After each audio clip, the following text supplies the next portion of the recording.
प्रिय दर्शकों और श्रोताओं, जय सिया राम। आज बड़ी तीज है। इसे सातुड़ी तीज भी कहते हैं या कजरी तीज भी नाम से विख्यात है। तो तीज माता की जो कथा कहानी है वह आप सुनिए। जो सौभाग्यवती महिलाएं और तीज माता का व्रत करती हैं वह कथा इस चैनल के माध्यम से आप सुनिए। एक साहूकार था, उसकी पत्नी पतिव्रता थी। उस साहूकार का एक वेश्या से संबंध हो गया। पापों के फल से उस साहूकार की कोढ़ हो गया।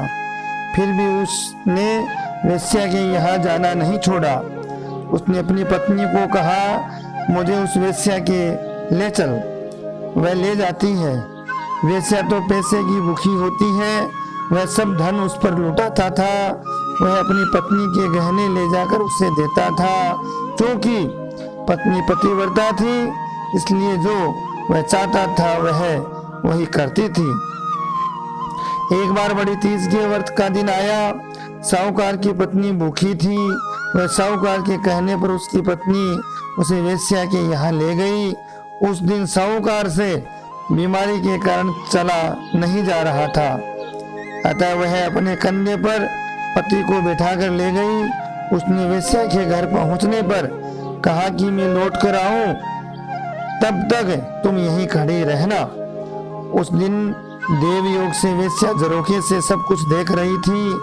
वेश्या ने साहूकार के पूछा कि जो तुमने छोड़ने आई है वह तुम्हारी नौकरानी है क्या? साहूकार ने कहा, नहीं, वह मेरी पत्नी है। सुनकर वेश्या का मन दुख से भर गया। उसने साहूकार को समझाया कि वह लौट जाए, क्योंकि आज तीज है और तुम्हारी पत्नी ने व्रत किया होगा, उसे पूजा करनी होगी। तीज माता ने वेश्या का मन परिवर्तित कर दिया, पवित्र कर दिया। उसने साहूकार को उसके गहने दे दिए और लौट जाने को कहा। साथ ही यह भी कहा कि अब वह कभी यहाँ नहीं आए। उधर साहूकार की पत्नी खड़ी थी। बरसात मूसलाधार होने लगी। वह मन ही मन दुखी हो रही थी। उसे तीज माता की पूजा करनी थी। उसी समय पानी में बहती हुई पूजा की सामग्री और नीम की टहनी आ गई। तब उसने पूजा की, तभी चांद उग गया। वह चांद को अर्घ देने लगी।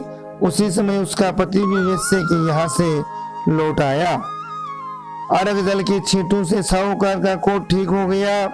वे दोनों पति पत्नी प्रसन्नता पूर्वक घर लौट आए। इस प्रकार से तीज माता ने उसके दुख मिटाए। इस प्रकार से तीज माता की कहानी हुई। एक प्रसंग और मिलता है।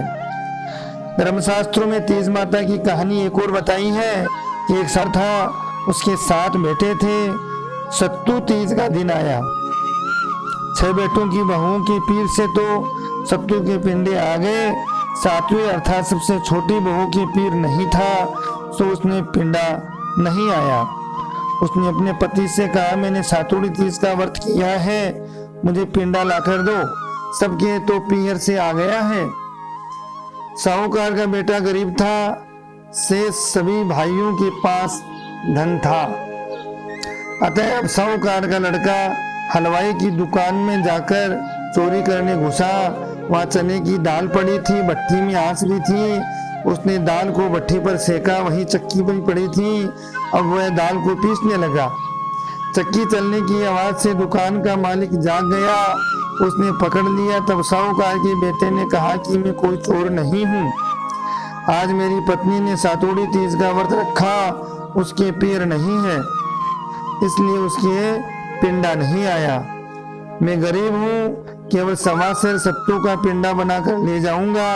फिर तुम चाहे मुझे मारो या दरबार में पकड़वा देना। इस पर दुकान के मालिक ने कहा, तुम घर जाओ, अब सुबह है, पिंडा भिजवा देंगे। तुम्हारी पत्नी को हमने बेटी मान लिया है। दूसरे दिन 1.25 सेर का पिंडा और वस्त्र आदि दुकान के मालिक ने साहूकार के घर भिजवा दिए। उसकी सभी जेठानियां देखकर ईर्ष्या करने लगी। उसके तो 1.25 सेर का पिंडा और बहुमूल्य वस्त्र आदि आए हैं। सास ने पूछा, तू तो कहती थी कि मेरे पीर नहीं है, तो फिर ये इतना सब कहाँ से आया? बहू ने उत्तर दिया कि हे, मेरे धर्म के माता पिता ने भेजा है और उसको तीज माता ने पीर दे दिया।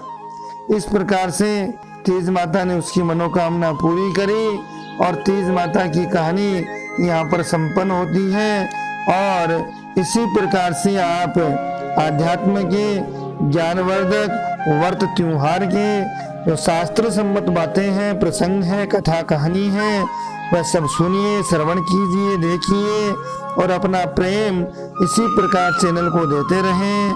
लाइक शेयर सब्सक्राइब जरूर करें और बेल आइकन को जरूर प्रेस करें, जिससे सबसे पहले समय पर आप तक यह विषय पहुंच जाए। जय सिया राम, जय श्री कृष्ण।